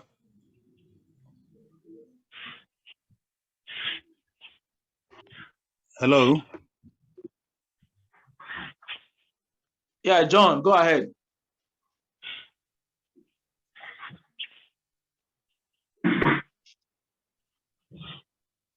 Okay, sir. Ibodike, go ahead then if John is not speaking.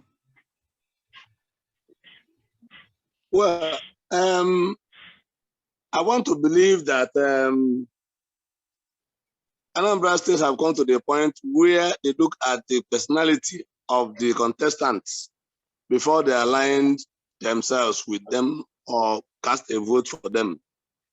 And in terms of integrity and honesty, and in terms of being endowed with all it takes to be a good governor, Reverend Okonkwo has it.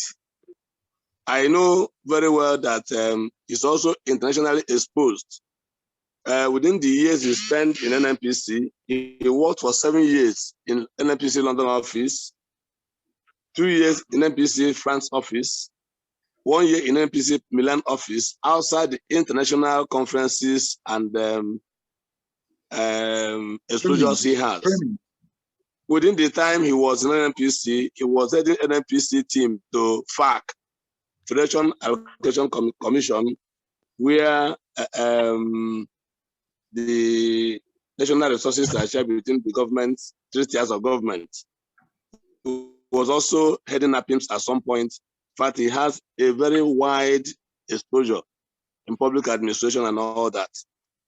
And he also has a lot of integrity that speaks for him. And his profile and his CV speaks to that. He's also a philanthropist. I know that St. Luke's Ekulobia was single-handedly built by him. He also was instrumental to the building of a Catholic monastery, which also shows him to be a very balanced person in terms of his dispositions. I know a time ago when his CV was presented to the Roman Catholic Bishop of Nnewi, and going through it, the man invited him and then said, for one who had this kind of exposure, I think I have interest in you. And he's also doing has done a lot. I know personally that there are not less than 50 people who are under his scholarship at various level, both within and outside the country.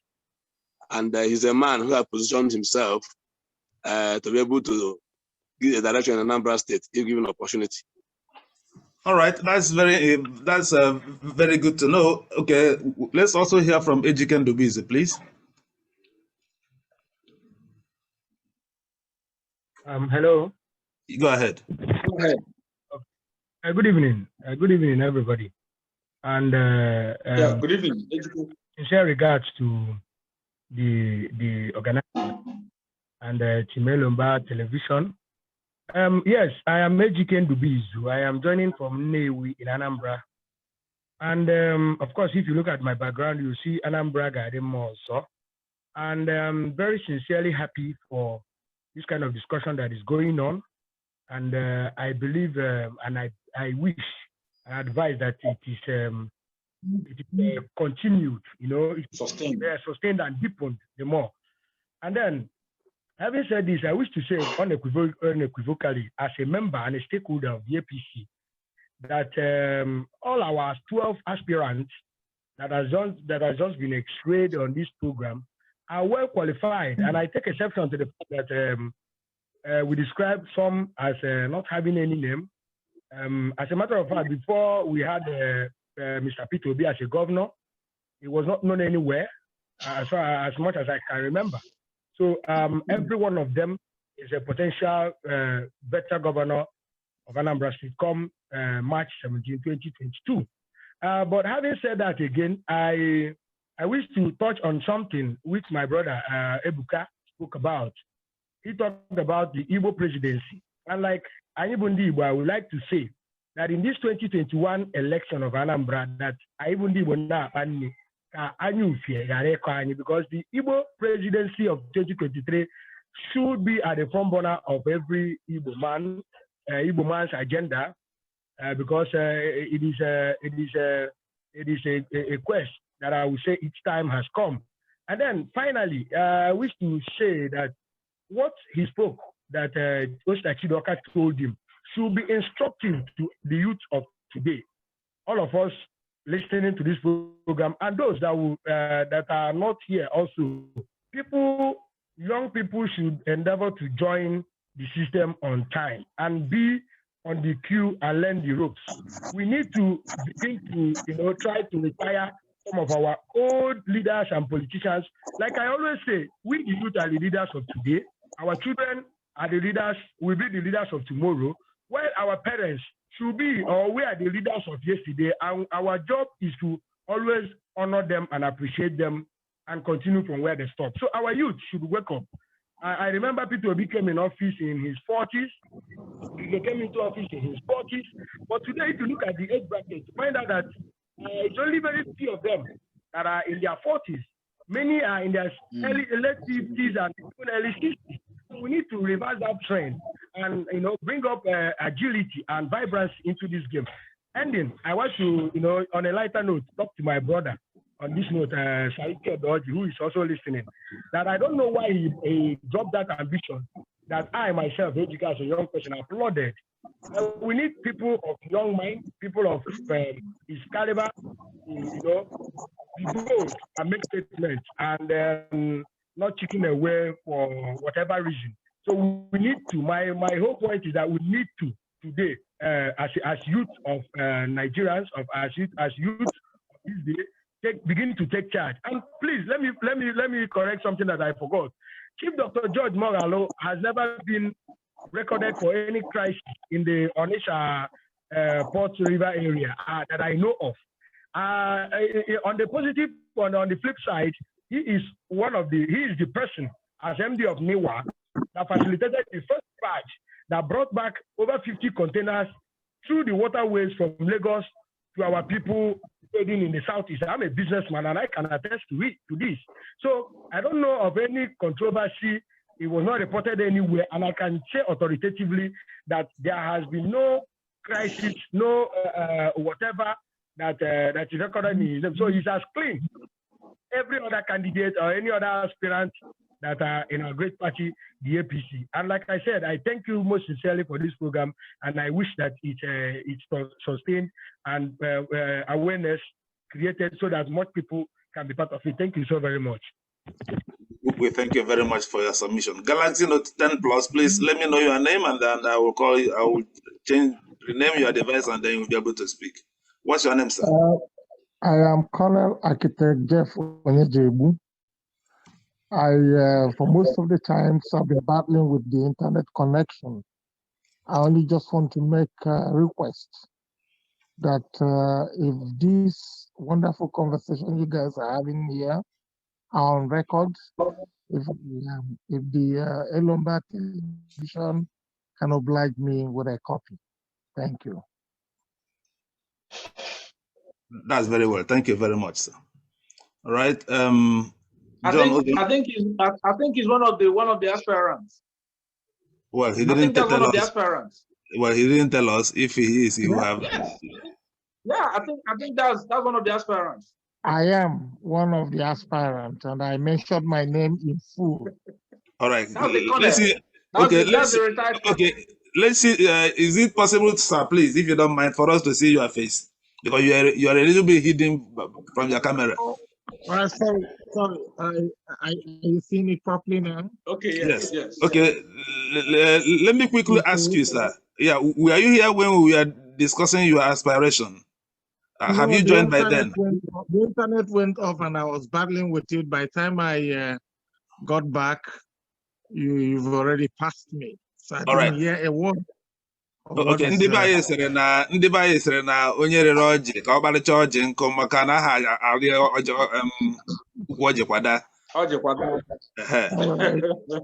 Now that you are in a midst. Okay, Onyejekwe. All right, now that you are here, sir, we have 10 criteria we used today to evaluate all the aspirants in APC. And we identified 2 of the most important criteria as 1, finance, and 2, name recognition.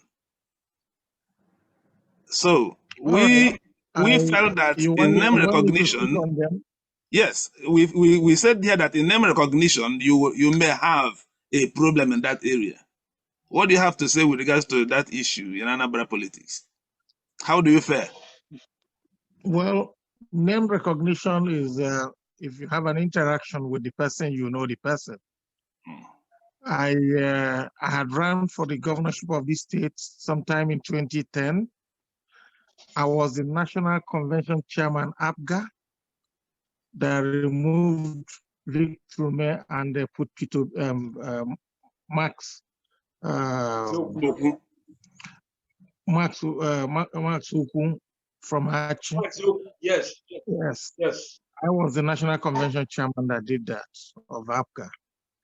And I ran for, I aspired up to buying form and then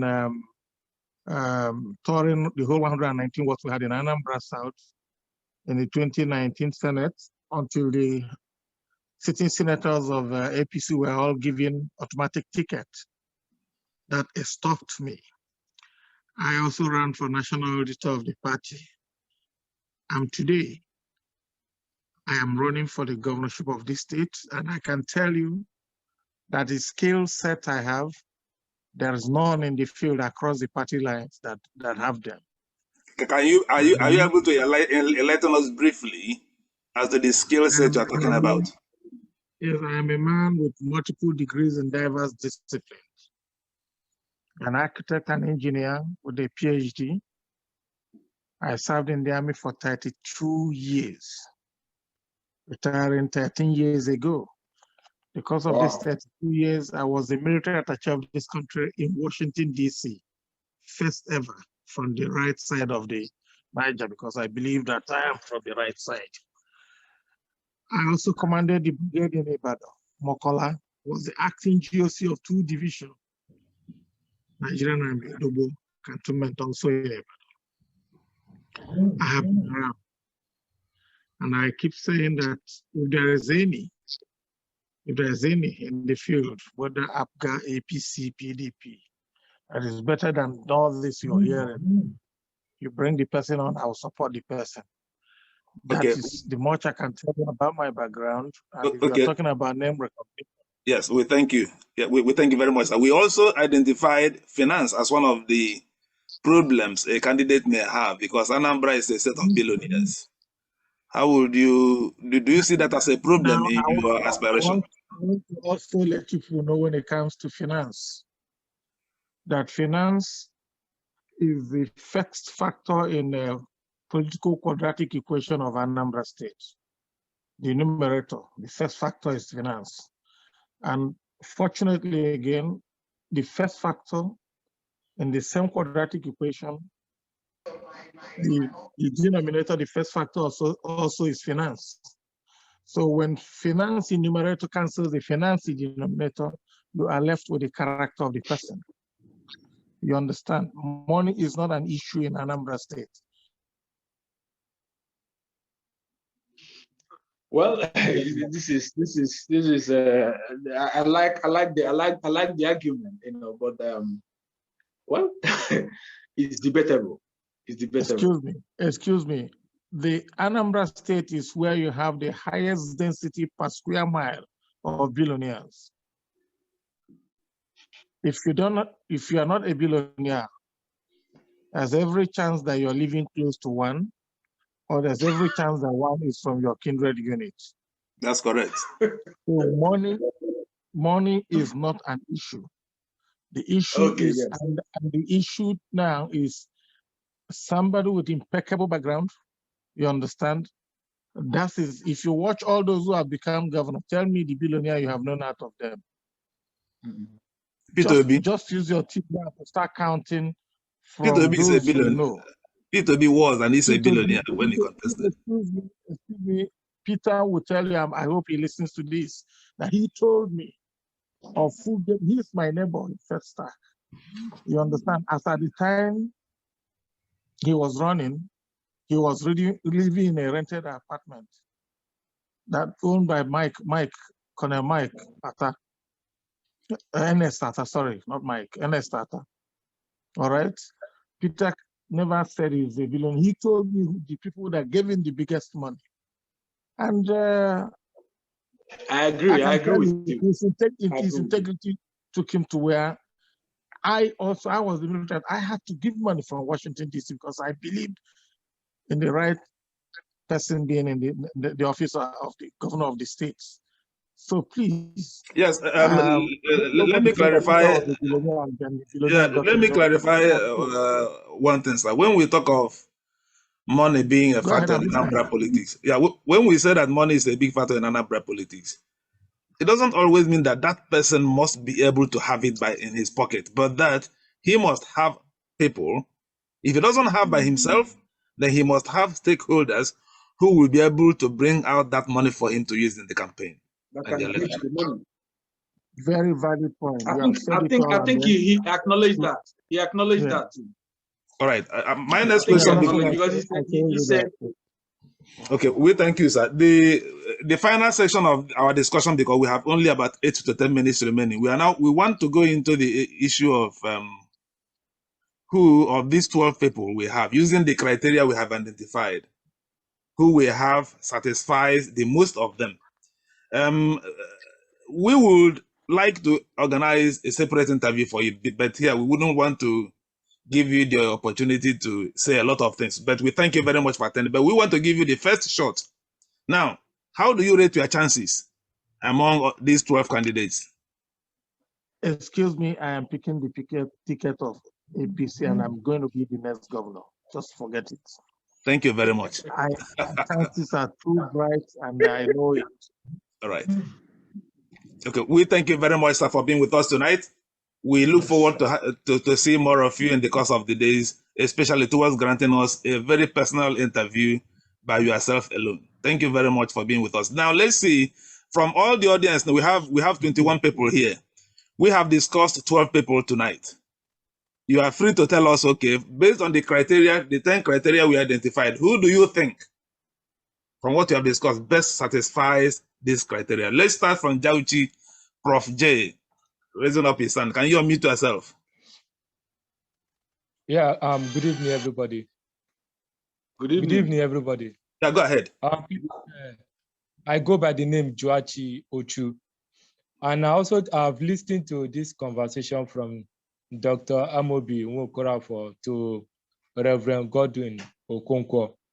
And I also want to point out the fact that in politics, at least I know I've studied political architecture of Nigeria and Anambra in particular. I've also discovered that at times, it may not actually be how popular or how buoyant financially or how name recognition that you have. You know, all these things still boils down to the political party. At times, in most cases, political parties may decide to give a particular candidate a ticket based on how loyal you could be in the future, now and tomorrow. And if they discover that your loyalty may be in doubt, I don't think that they may want to consider you as the next person to be given such a ticket, because they know that your loyalty being in doubt may not favor them in the nearest future. And also the stakeholders also will also want to, install someone whom they can also talk to, and not somebody who has a stake and who has mouth already. They also want to install someone whom they can also talk to, whom they can also recover their fund from in no time, in no distant time. And at the same time, they will also want somebody who can also watch their back while in the office. So I'm pointing out a particular person from all the criteria and the CVs we've read so far. I do not think we may have the chances of picking correctly, except you want to assume. By assumption, yes, I may want to go with Reverend Godwin Okonkwo by assumption, but my assumption may not actually be correct politically, but it could also serve as a pointer to where we are going to. Thank you very much. We thank you very much for that succinct analysis. Can I quickly come into? Come into? Yes. Following back to back with immediate past speaker. The truth is that if APC wants to get into this election as they have done in the past for participation's sake, they can give their ticket to another person. But if APC wants to give their ticket to somebody and contest in this election and win, they should go the way of Reverend Godwin Okonkwo. All right. Okay. Any other person who wants to speak before we round it up?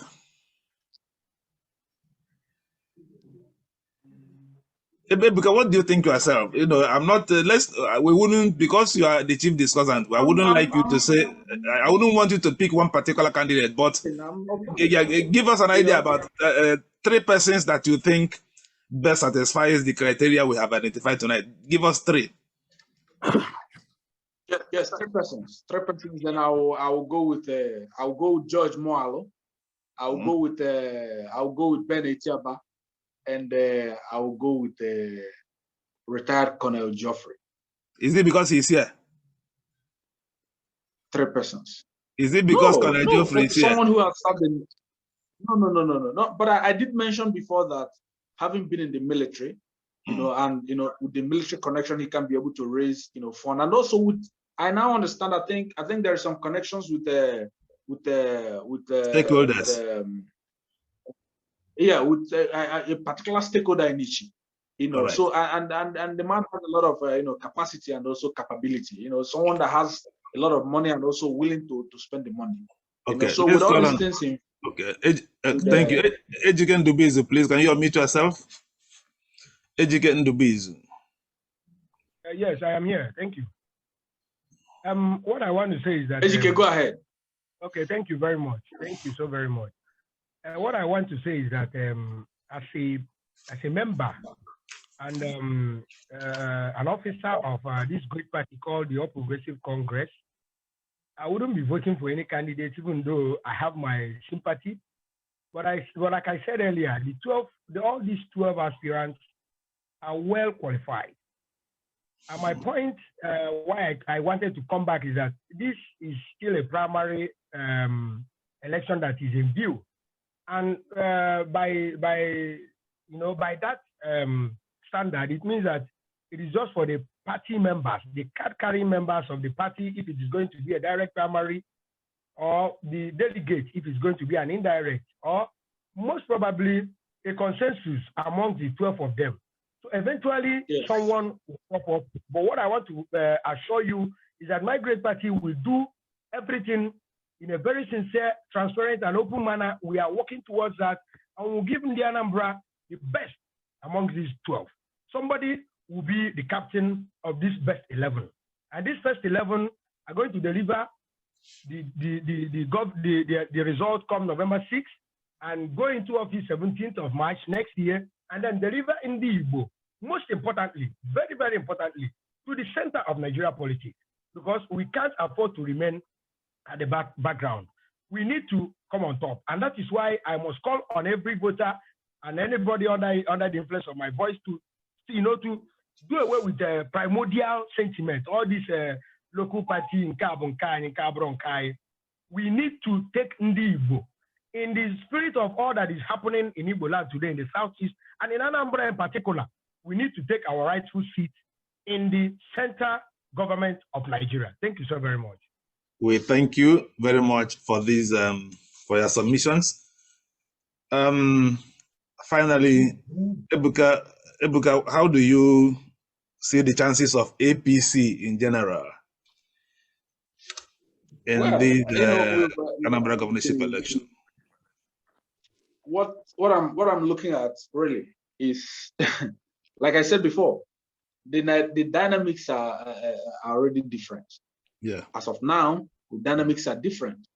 The APC is no longer the APC of today in Anambra is no longer the APC of 2015 or even 2019 in Anambra State. Mm. A lot of happened over the years, and I think our people are now beginning to feel a lot more comfortable with the APC, to the extent that you could even see that the APC sort of stands an equal chance or even a better chance at governing Anambra State than the PDP. All right. As it is now. Thank you very much, Ebuka. You've been a very worthy chief discussant tonight. I thank you very much for the energy and the insight you brought to this discussion. And even seeing that, even though we've had programs about Anambra the size, this is the first segment of this section in having a close look at all the aspirants. And I wish our future chief discussants will handle it the way you objectively analyzed today's discussion. Well, I thank you very much. I thank all the 20 people who are here. I'll not mention your names one by one, but we are very grateful that you formed our audience, and for those who contributed, thank you very much. Next Saturday, we will look at all the aspirants that have picked nomination forms in the People's Democratic Party, the same time, 8 p.m., but with a different chief discussion. So thank you all very much for being with us tonight, and have a very good evening.